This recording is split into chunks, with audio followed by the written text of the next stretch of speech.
उन्होंने बहुत एक भयंकर तरीके से उन्होंने कत्ल करते थे बिहार से। तो एक खौफ, जो एक डर का माहौल था, तो उनको भगाने के लिए एक मुसलमानों की एक सहायता ली जा रही है।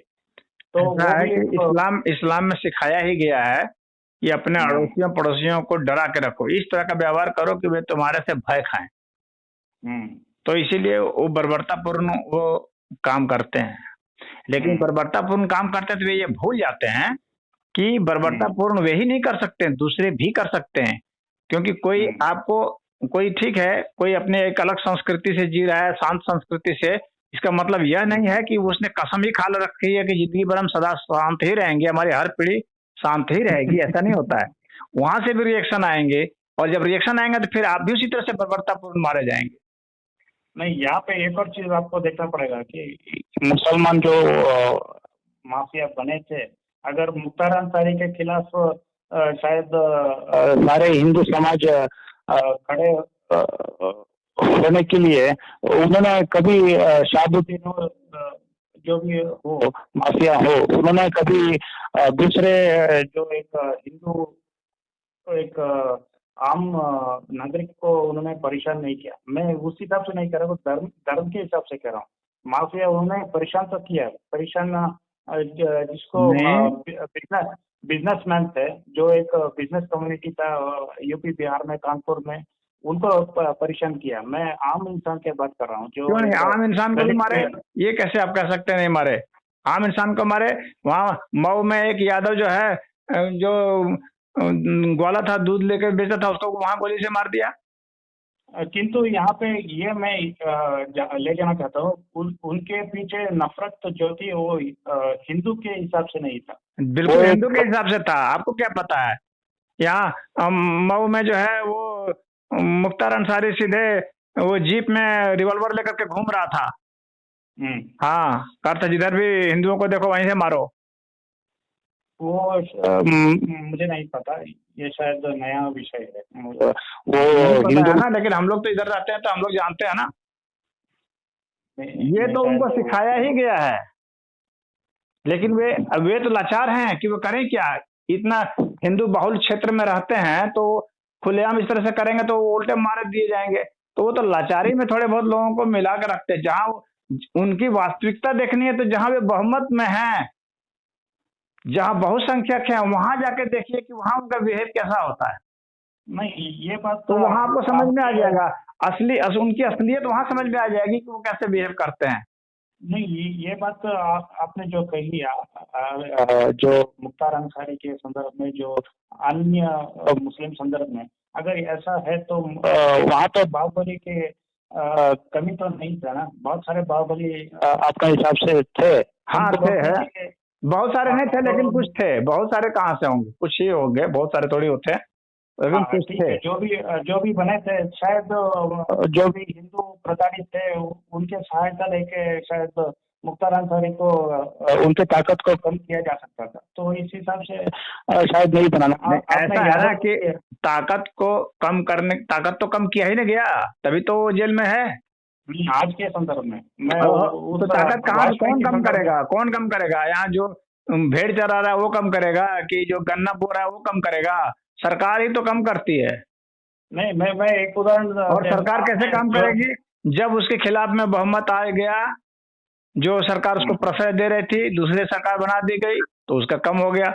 जब तक उनकी सरकारें बन रही थी तो उसको कौन कम करता, बताइए? जब मुलायम सिंह खुलेआम बोल रहे हैं कि भाई तुमको जो मर्जी सो कर लो, तो कौन उसको कम करने जाएगा? कोई पुलिस रोकेगी?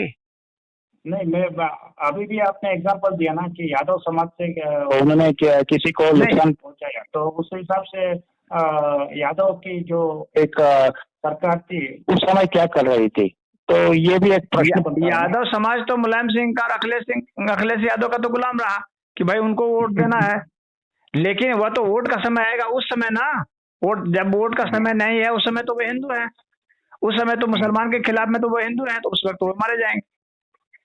जब वोट का समय आएगा तो वो मुलायम को देते थे कि भाई हमारी पार्टी है सपा, उस वक्त उनको मुसलमान उनको प्यारा लगता था, क्योंकि वे लोग उनकी सरकार बनवा रहे थे उसकी बिरादरी की।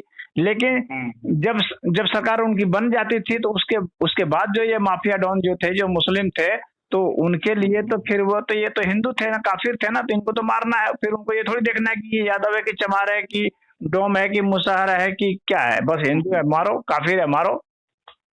एक चीज हमें ये भी देखना पड़ेगा कि बीएसपी की सरकार बनी, जब मायावती सरकार बनी, तो उन्होंने माफिया को कंट्रोल करने के लिए बहुत सारे कदम उठाए। तो ये एक उपलब्धि उनको गिनाना पड़ेगा, कि क्रेडिट तो देना पड़ेगा। मायावती सरकार में जो भी नकारात्मक चीजें थोड़ा सा इनसे थोड़ा सा ही थोड़ी सख्त थी, ज्यादा नहीं थी, क्योंकि उसको भी मुस्लिम का वोट चाहिए था, इसलिए खुलेआम वो नहीं कर सकती थी बहुत। लेकिन इतना खुलेआम छूट भी नहीं दी थी कि तुम जो मर्जी सो कर लो। नहीं, उसके उस टाइम पे उसका इतना ही था, उस समय इतना ही था कि बचा बचा के करो, समझ रहे हैं। उस टाइम पे मुलायम के समय में ये था कि जो मर्जी सो कर लो, और मायावती में ये था कि बचा बचा के करो। नहीं, उस टाइम पे ये भी देखना पड़ेगा कि मायावती की सरकार जो बनी वो एक कॉम्बिनेशन की सरकार बनी, बीजेपी एंड मायावती की सरकार। उन्होंने थोड़े से समय के लिए रही थी, वो 6 महीने के लिए रही थी, उसमें कोई बहुत वैल्यू नहीं है। वैल्यू नहीं है कि तो वो 6 महीने के लिए रही थी, शायद उसके लिए नहीं है। लेकिन वो ऐसा है ना कि आपने का अपना एक मिजाज भी होता है, मायावती का एक अलग मिजाज था। हाँ, तो एक बात वो है। दूसरी बात है कि मायावती की जो सरकार बनी वो ब्राह्मणों से मिलकर के, ब्राह्मण का कॉम्बिनेशन था उसमें, चमार प्लस ब्राह्मण, हाँ, प्लस मुस्लिम प्लस अन्य बिरादरी जो थे, जो दलित बिरादरी में आते हैं और बैकवर्ड में, वे सब थे। तो इसीलिए उसमें ब्राह्मणों का बहुत ज्यादा वो था, वो पकड़ थी। तो इसलिए जो है वो वहां पर इन लोगों के पर, माफिया के पास थोड़ा बहुत काबू था। हाँ, तो ये लोग अपहरण कर सकते थे, कब्जा करते थे, फिरौती करते थे, लेकिन वो थोड़ा सा देख सुन करके बचा करके, ऐसा वो नहीं था, अंधेर गर्दी नहीं थी कि जैसे जो मन की दिन दहाड़े कर रहे हैं, वैसा नहीं था।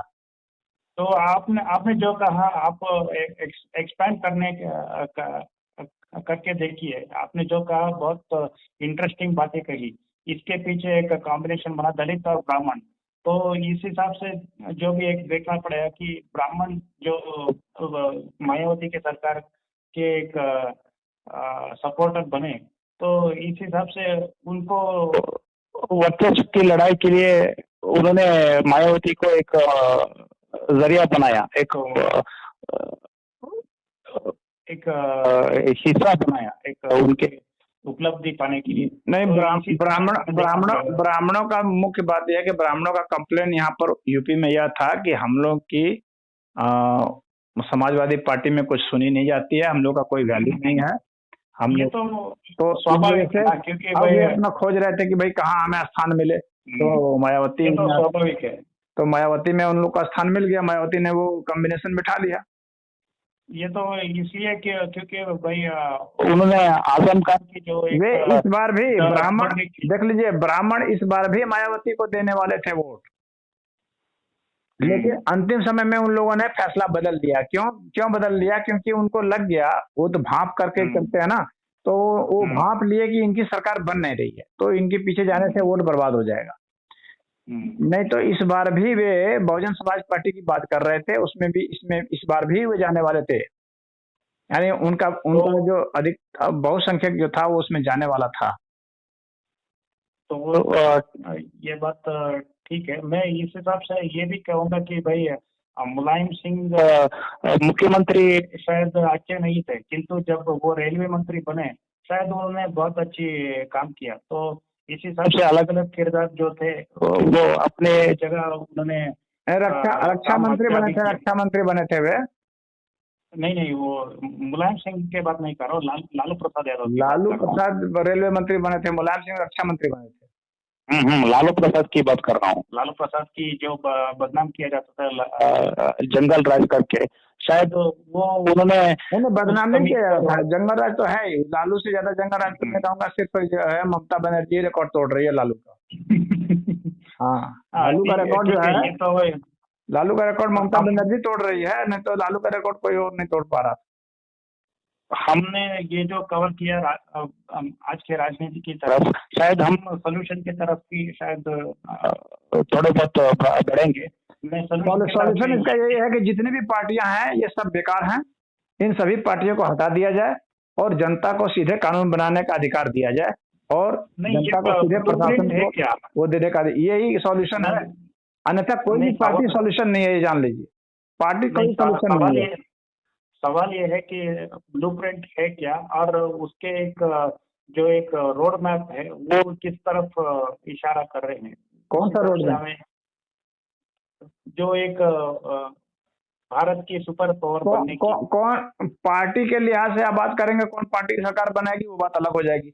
जनता के लिहाज से बात करेंगे कि जनता का अच्छा जनता के हिसाब से बात करो, जनता के हिसाब से बात करो। जनता के हिसाब से तो एक भी पार्टी जो है ना जनता के लिए नहीं सोच रही है, एक भी पार्टी ऐसी नहीं है जो जनता के लिए सोच रही है।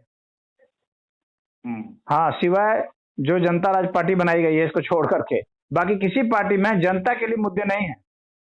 नहीं, आपने रोड मैप तो नहीं बनाया ना कि क्यों नहीं रोड मैप बनाया? रोड मैप बिल्कुल बना हुआ है, बिना रोड मैप का पार्टी थोड़ी होती है। नहीं, रोड मैप आप अगले 20 ईयर्स जो भी एक है भारत के भविष्य जिस हिसाब से अभी तो जो भारत का जो अभी का जो ट्रेंड है, अभी लेटेस्ट जो अभी स्थिति है, अभी की स्थिति है, अभी का जो स्ट्रेंथ है, अभी का जो सिद्धांत है, उसमें तो अभी बीजेपी को ही आना है। हाँ, ये लोग कितना भी हुकूमत कर रहे हैं, इनका कोई भविष्य नहीं है बाकी पार्टियों का भी, अभी बीजेपी को आना है, गारंटेड है। किस हिसाब से आप कोई बाकी के लिए कोई वैकेंसी नहीं है। नहीं, किस हिसाब से आपने हाँ, एक अर्थ में जो है, अब इनके सफल होने का अगर हम 1% चांस मांगता हूँ, 1% से ज्यादा चांस नहीं मांगता, वो भी तब जब ये सारे मिल जाएं और सारे मिल करके अपना सीट जो है इस हिसाब से कर लें कि जहां पर एक एक करके उसके कैंडिडेट उतारें और वहां सपोर्ट करें, तो बीजेपी को हरा सकते हैं। अन्यथा इनका ये तो एक राजनीतिक विश्लेषण हो गया। आपने तो राजनीतिक तो आपने पूछा है ना, आपने वही तो पूछा है। नहीं, मैंने ये नहीं कहा कि बीजेपी को लाने के लिए जो एक विश्लेषण है वो एक अलग विषय, क्योंकि बहुत सारे लोग अलग अलग। आपका प्रश्न तो यही था ना, तो इसीलिए मैंने उत्तर दिया ना ऐसा। मैं इस हिसाब से कह रहा हूँ, मिलिट्री वगैरह जो है उसको इम्प्रूव करने के लिए, इंफ्रास्ट्रक्चर इम्प्रूव करने के लिए, और एजुकेशन को इम्प्रूव करने के लिए, और जो एक सामाजिक हमें जो हिंदू के कानून बनना चाहिए न्याय व्यवस्था सुधारने के लिए, ये तो पार्टियां तो बनाएंगे ना। ये तो पार्टियां जो निर्देश देती है कि मिलिट्री को कितना इक्विपमेंट्स खरीदना है, बजट देना है मिलिट्री को, तो ये तो जो पार्टी सरकार बनाती है केंद्र में वही तो देती है। हाँ, वो एक प्रक्रिया हो गया, किंतु मूलभूत तरीके से हमें ये भी देखना पड़ेगा कि जो आज के समय पे बहुत बड़े एक चैलेंज बना हुआ है चाइना को, वो उसको टैकल करने के लिए आप किस हिसाब से अपने आर्थिक युद्ध के लिए और टेक्नोलॉजी के युद्ध करने के लिए और बायो एक वारफेयर तैयार करने के लिए, केमिकल वारफेयर के लिए आपने किस हिसाब से एक योजना बनाई, ये सब हमें देखना पड़ेगा कि हम कितने समय तक उनसे लड़ सकते हैं, क्षमता कितना है हमारे देश के लड़ाई करने के लिए। तो हमारे समाज में जो एक आज की आर्थिक परिस्थिति है वो कितना सहायक बनेगा, इस तरीके से हमें विश्लेषण भी देखना पड़ेगा। सिर्फ एक किसी भी पार्टी हो शायद आने से ये नहीं बदलेगा कि नहीं बदल जाता है। पार्टी के हिसाब से फॉरेन पॉलिसी बदल जाती है, ये मत बोले कि नहीं बदलती है।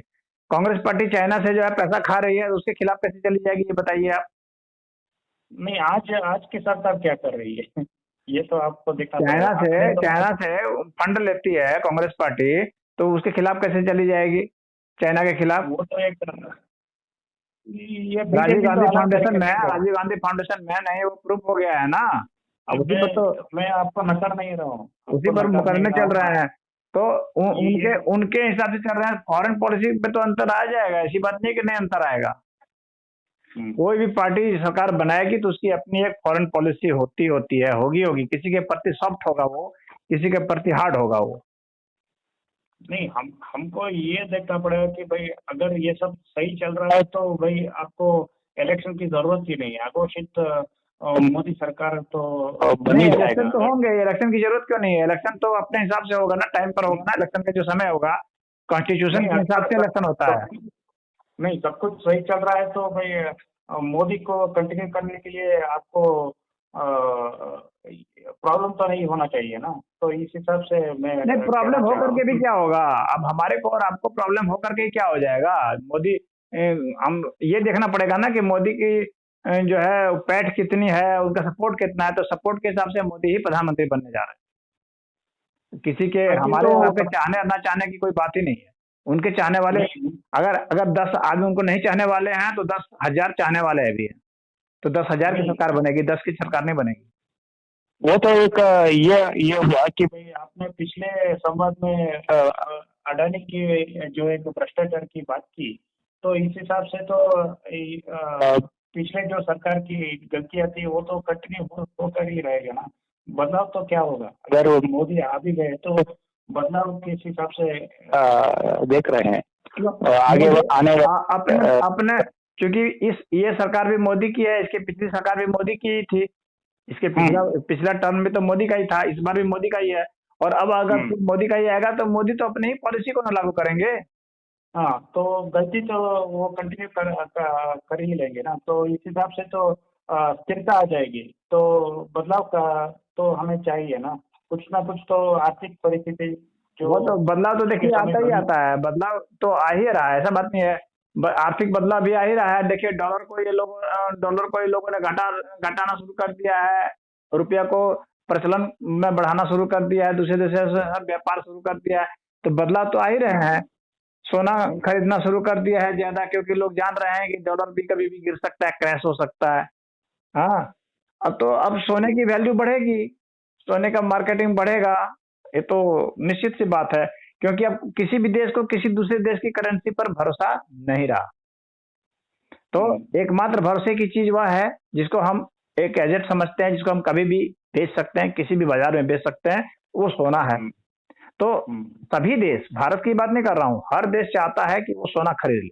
भाई जिसकी जितनी हैसियत होगी उतना खरीद लेगा। ये बात जानते हैं कि भाई जो एक इंपोर्ट टैक्स बनती है इंटरनेशनल मार्केट में इंडिया ज्यादा टैक्स लगाती है गोल्ड में। तो इसलिए एक गोल्ड स्मगलिंग का एक रैकेट चल रहा है। तो वो भी एक न्यूसेंस वैल्यू ऐड कर रहा है हमारे एक इंटरनेशनल पॉलिसी के लिए। तो ये भी हमें देखना पड़ेगा कि सोना तो आपने कह दिया कि भाई हम ज़्यादा इंपोर्ट करते हैं, किंतु इंपोर्ट टैक्स भी ज़्यादा होता है ना यहाँ पे।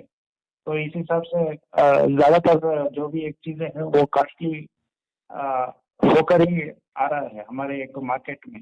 तो ये भी हमें विश्लेषण करके देखना पड़ेगा। हाँ, तो वो आ रहा है, वो बात सही है कि सरकार उसमें कमाना भी तो चाहती है ना टैक्स से। आप दोनों तरफ सोचेंगे कि हम टैक्स से भी कमाएं और ये सोचेंगे कि सोना से भी कमाएं, दोनों चीजें सोचेंगे। भाई आप टैक्स या तो अगर आपको सोना का मूल्य घटाना है, स्मगलिंग गिराना है, तो आपको टैक्स भी छोड़ना पड़ेगा। और मैं एक आखिरी एक टैक्स छोड़ेंगे तो ठीक है, सोना थोड़ा सस्ता आएगा, स्मगलिंग घट जाएगी। मैं आखिरी एक इसमें जाऊंगा। फेमिनिज्म के एक जो भी एक नुकसान हुआ वो एक हिंदू समाज में क्या उसकी एक नुकसान हुआ उसके मैं थोड़े बहुत जानना चाहता हूँ। अक्सर कहा गया है कि मुसलमान आबादी बढ़ाते हैं कि उनके 4 बच्चे होते हैं। इस हिसाब से हमें बताया जाता है कि तो यहाँ पे क्वेश्चन ये उठता है कि हिंदू क्यों नहीं कर सकते बच्चे को वो 4 बच्चे या 5 बच्चे क्यों नहीं हिंदुओं में भी तो आदेश बढ़ा। दिया गया है, हिंदुओं के भी शास्त्र में आदेश दिया गया है कि अधिक से अधिक बच्चे पैदा करो। कहीं बच्चा का लिमिट नहीं दिया क्यों? गया है शास्त्र में कि तुम एक ही बच्चा पैदा करो। शास्त्र में तो दिया गया है कि अधिक से अधिक बच्चे पैदा करो। हाँ ये तो एक ये हो गया कि शास्त्र के हिसाब से आपने ये जो कहा, किंतु मैं लॉ के हिसाब से कह रहा हूँ कि लॉ के हिसाब से और सोसाइटी के हिसाब से जो एक बदलाव आया। लॉ के अगर संविधान को भी देखें तो संविधान में भी कहीं नहीं कहा गया है कि आप एक ही बच्चा पैदा करेंगे या 2 ही बच्चा पैदा करेंगे, ऐसा संविधान में नहीं कहीं लिखा हुआ है। आप बच्चा पैदा कर सकते हैं। मैं इस हिसाब से नहीं चाह रहा हूँ। हाँ मैं इस हिसाब से नहीं चाह रहा हूँ कि भाई संविधान में रोका गया कि हिंदू को बच्चे पैदा करने के लिए कोई लॉ बना हुआ है, मैं इस हिसाब से नहीं चाह रहा हूँ। हाँ मैं इस हिसाब से चाह रहा हूँ कि जो भी एक मैरिज एक्ट में जो एक ये बना है, जो एक हर्डल बना है, जो एक रोड ब्लॉक बना है हिंदुओं के लिए, उस हिसाब से मैं ले जाना चाहता हूँ कि अक्सर देखा गया है कि मुसलमान घराने में उनकी औरतों को वो बहुत कंट्रोल करके वो रखते हैं।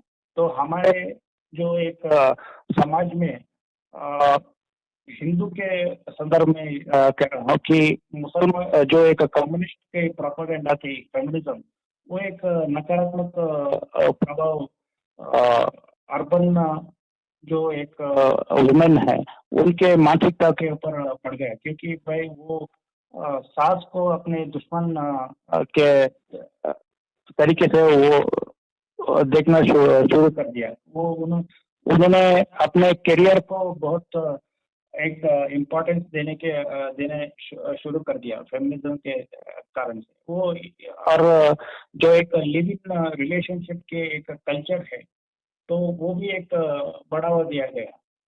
तो इस हिसाब से हमें ये देखना पड़ेगा कि पिछले एक संदर्भ में चाइल्ड मैरिज को बैन तो किया गया, किंतु यहाँ पे चाइल्ड मैरिज बैन होने के बाद भी लव जो एक टीनेज संदर्भ में होती है, कॉलेज जो एक होती है उस टाइम पे, वो भी एक आज के समय पे बहुत सारा देखा गया कि बच्चों में बहुत सारा सेक्सुअल मैच्योरिटी बहुत जल्दी हो रहा है।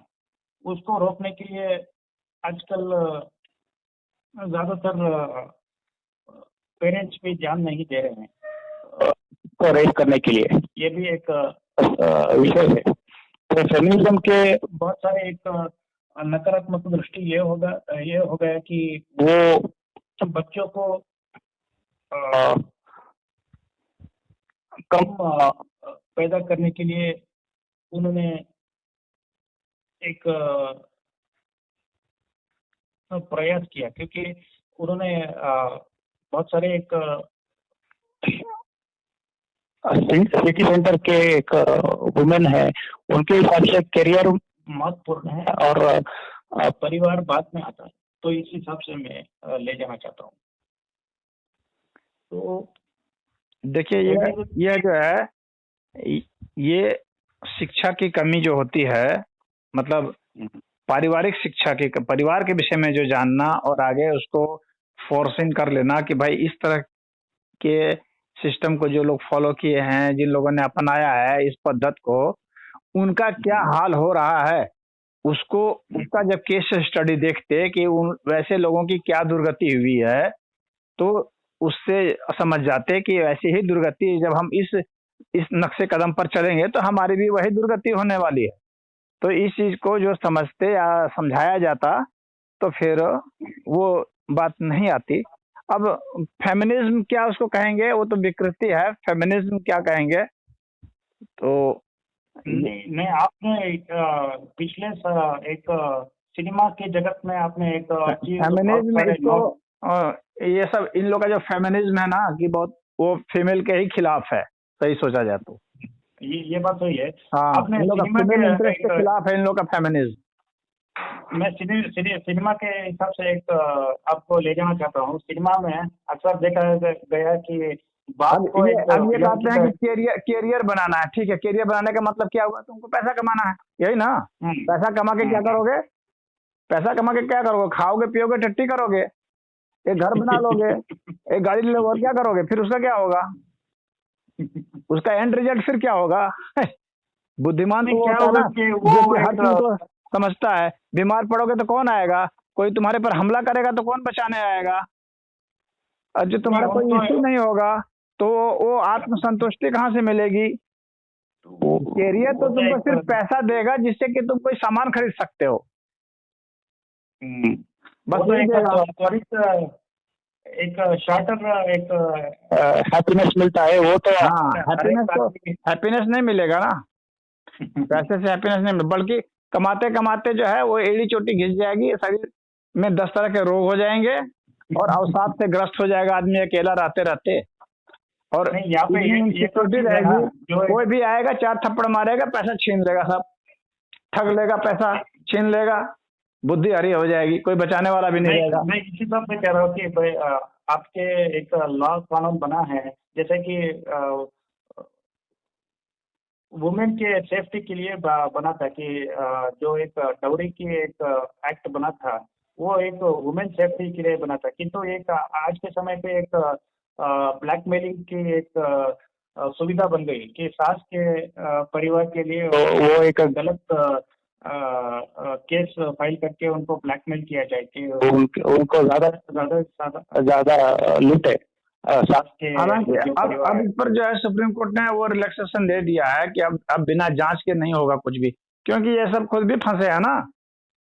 जब कोई लॉ बना देते हैं उठपटांग, जो मतलब न्याय की दृष्टि को ध्यान में नहीं रख करके पक्षपाती कानून बना देंगे तो उसका जो फिर इफेक्ट आने लगेगा, बैड इफेक्ट, तो फिर उसमें सुधार करना पड़ेगा। तो संशोधन फिर ये सब किए हैं कि ऐसा नहीं है कि आपने बना दिया, किसी का नाम लिखवा दिया अपने सास का तो ननद का तो सबको जेल भेज दिया जाएगा, ऐसा नहीं है।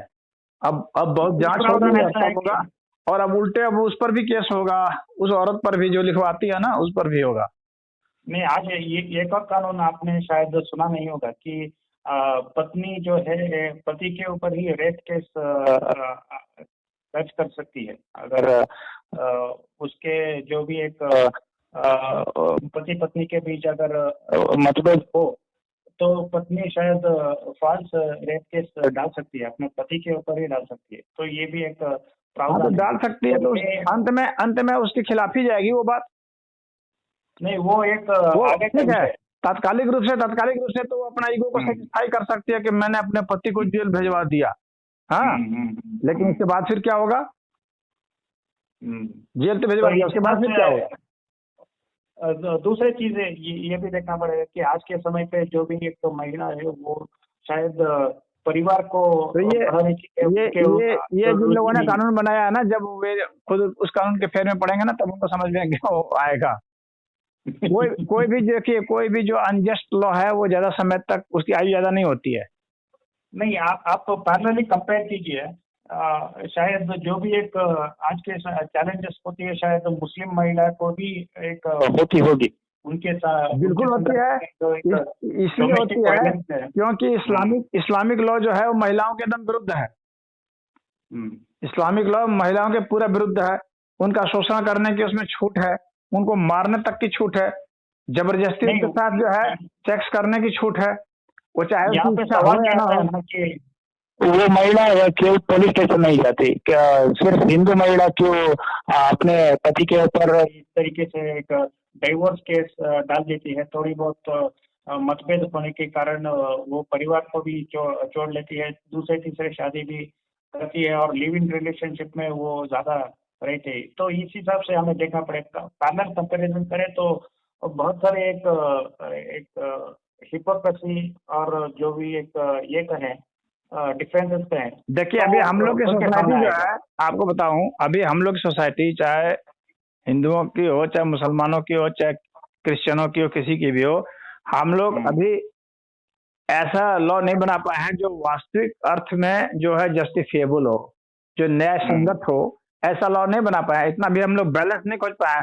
इतना हम लोग एडवांस तो हो गए हैं कहने का, लेकिन हम लोग अभी लॉ को इतना डिजाइन अच्छा से नहीं कर पाए हैं जो कि वास्तव में किसी का शोषण नहीं होने देता हो किसी के द्वारा, और बिल्कुल बिना पक्षपात के जो सही सही वो करता हो, ऐसा भी लॉ हम लोग नहीं बना पाए, पूरे वर्ल्ड में नहीं बना है इस तरह का लॉ। सब जगह कुछ ना कुछ पक्षपात है ही। ये बात हो गई। हम पुरुषों के हिसाब से जो हिंदू पुरुष है आज के समय के, उसका क्या हाल है उसको भी एक देखना पड़ेगा कि आपके जो एक पॉपुलर वीडियो है उसके हिसाब से देखा जाए तो बहुत पॉपुलर वीडियो जो बनी है वो सब एक सेक्सुअल पावर को इम्प्रूव करने के लिए बहुत सारे व्यूज आए हैं। इसका मतलब क्या है? तो इसका मतलब यह है कि कहीं ना कहीं हमारे समाज में एक नपुंसकता की एक बीमारी है, वो व्यापक तरीके से बढ़ा जा रहा है। जब इसका मतलब जब ये है कि ऐसा है ना कि जब तनाव बहुत बढ़ जाते हैं मनुष्य में, जब प्रेशर बहुत तरह से है, सामाजिक प्रेशर है, राजनीतिक प्रेशर है, आर्थिक प्रेशर है, तो उसमें एक यह भी प्रेशर है, सेक्स सेटिस्फेक्शन वाला प्रेशर। तो इतने प्रेशर बढ़ जाते हैं तो इस प्रेशर में तो डिस्चार्ज हो जाना है ना, अर्ली डिस्चार्ज हो जाना है। समझ रहे हैं? तो क्योंकि प्रेशर बिल्डअप इतना ज्यादा कर लिया आदमी, वो निकाल, फिर उसके बाद आदमी के पास उतना उस तरह से भोजन नहीं मिल रहा है, हाँ, उस तरह का अटेंशन नहीं मिल रहा है, उस तरह का उसको वो रिलैक्सेशन भी नहीं मिल रहा है, वो बेचारा उतना धूप भी नहीं सेक पा रहा है, टेस्टोस्टेरोन भी उसमें नहीं बन पा रहा है, खेल कूद भी नहीं पा रहा है, वो तो रात दिन खटने में, खाली रुपया बनाने के चक्कर में ही तो पूरा समय बर्बाद हो रहा है। मैं उसी तरफ से जा रहा हूँ कि मुसलमानों की समाज में और हिंदू समाज में मर्दों की दो एक डिफरेंस ये है कि मुसलमान समाज में करियर बनाने के लिए उनके जो एक प्रेशर है वो बहुत कम है। तो हिंदू समाज में करियर बनाने के लिए उनको बहुत जल्दी, मुस्लिम समाज में करियर बनाने का है ही नहीं, उनका करियर तो बस यही है भाई, किसी को ठगना है, लूटना है, धोखा देना है, या कुछ भी कर लेना है, मिस्त्रीगिरी का काम कर दिया, पेंट का काम कर दिया, शिक्षा पाए नहीं पाए उसमें कोई प्रतियोगिता नहीं है शिक्षित होने की। हिंदुओं में शिक्षित होने की प्रतियोगिता है नहीं, फिजिकल एक्टिविटी जो भी करता है तो हिंदुओं में जो कमाना है वो वैधानिक रूप से कमाना है, गैर कानूनी रूप से कमाने की प्रतियोगिता नहीं है। और जब आपको वैधानिक रूप से कमाना होता है तो आपके सोर्सेस सिंकुड़ जाते हैं, आपकी संभावनाएं घट नहीं जाती हैं, और वहां तो छूट है बिल्कुल, जैसे मर्जी वैसे कमाओ, कोई नहीं पूछने वाला है, हर समय जय जय, जैसे भी कमा लो, बम फोड़ के कमा लो, कमा लेना। मैं इसी हिसाब से कंपैरिजन कर रहा हूँ कि भाई यहाँ पे दो समाज अलग अलग अपने जीवन जी रहा है, तो इसके जो एक नुकसान हुआ है लॉ के हिसाब से, जो समाज के हिसाब से, उस हिसाब से मैं कंपेयर कर रहा हूँ। हिंदू समाज में जो एक करियर बना के प्रक्रिया है, यहाँ पे उनको जो एक समाज में जो प्रेशर आती है जो दूसरे कारणों से, उनको लोन लिया जाता है, तो लोन चुकाना पड़ता है, और बाद में उनको जो है अपने परिवार को बढ़ाने के लिए और अधिक लोन लेना पड़ता है, प्रेशर उनको बच्चे को संभालना पड़ता है। इस हिसाब से क्योंकि हिंदुओं ने अपना लिविंग स्टैंडर्ड हाई रखा हुआ है ना, हाई रखने की पर काम कर रहे हैं, वो भी वैधानिक तरीके से, गैर कानूनी तरीके से काम नहीं करना है। समाज में, परिवार में ये प्रेशर होता है, वो तो अपवाद स्वरूप कोई हिंदुओं में कोई बदमाश निकल जाता है, ऐसे वहाँ बदमाश होने को तो तवज्जो नहीं है ना, वैल्यू दिया जाता है। तो उसका जो प्रेशर होता है ना, वैधानिक रूप से कमाना, तो बहुत हार्ड लेबर करते हैं, खूब पढ़ते हैं, खूब परसेंटेज हाई लाते हैं, सोचते हैं अच्छी नौकरी मिलेगी, यहाँ नौकरी में भी कंपटीशन है, तो फिर प्राइवेट कंपनी में बेचारे काम करते हैं। महत्वाकांक्षा इतनी है कि हमारे पास कार होना चाहिए, बंगला होना चाहिए, फलना ढिकना होना चाहिए, लेकिन इतना जल्दी, तो जितना जल्दी आदमी सोचता है उतना जल्दी हो तो जाता नहीं, तो वो प्रेशर कहाँ जाएगा? यहाँ पे दो चीज मैं ऐड करना चाहूंगा। यहाँ पे जो लड़कियों की एक वाइफ होने के बाद एक पार्टनरशिप बनना चाहिए था, वो नहीं बन रहा है। वो एक अब देखिए, ऐसा है ना कि पति पत्नी जो है ना, ये सब सुख के साथी हो गए हैं, दुख के साथी नहीं। थोड़ा भी कोई दुख नहीं झेलना चाह रहा है, जैसे दुख आ रहा है झगड़ा शुरू कर दे रहे हैं, एक दूसरे को दोष दे रहे हैं, समझ रहे हैं? ये सुख के साथी हो रहे हैं, और जहाँ ज्यादा दुख मिल रहा है वहाँ छोड़ भी दे रहे हैं कि तलाक ले लेंगे तुमसे। तो ये सब ये वैल्यू में चेंज आया है इस तरह का। पहले था कि नहीं, हम लोग को सुख दुख दोनों देखना है, साथ साथ देखना, साथ साथ उसको बर्दाश्त करना है, उबरने की कोशिश करनी है। अभी ऐसा नहीं है, अब हमको सिर्फ सुख ही सुख चाहिए, और ऐसा अब प्रकृति में ऐसा होता नहीं है कि हमें सिर्फ सुख ही सुख मिले, दुख मिलेगा ही मिलेगा। पति पत्नी में समय देने के लिए उनको समय नहीं है, क्योंकि अलग अलग दोनों काम करते हैं, काम करना भी पड़ रहा है, क्योंकि आज वो के काम की बात नहीं है, वो सुख की तलाश में है। हाँ वो भी सुख के एक लिए वो है। उनको अलग रहना पड़ रहा है, सुख के लिए अलग काम करना पड़ रहा है, अतिरिक्त घंटा काम करना पड़ रहा है, क्योंकि उनकी उम्मीद यह है कि हम ज्यादा कमा लेंगे तो ज्यादा सुखी हो जाएंगे। वो ऐसा सोचते हैं, वो और सुख को धन से जोड़ रहे हैं। और एक हिंदू के समाज में जो एक हस्बैंड है, शायद उनमें सेटिस्फाई करने के लिए एक क्षमता होनी चाहिए थी, वो एक फिजिकल एक्टिविटी ना होने के कारण वो असर भी पड़ रहा है। दूसरे एक चीज है कि आज के समय पे एक केमिकल जो एक पेस्टिसाइड वगैरह जो एक यूज होता है, एक यार ये सब चीजें तो सभी लोग खा रहे हैं, चाहे हिंदू हो, मुसलमान हो, सिख हो, ईसाई हो, जैन हो, बौद्ध हो, सभी लोग खा रहे हैं। भोजन तो वही सबको मिल रहा है, स्पेशल किसी के लिए भोजन थोड़ी बन रहा है।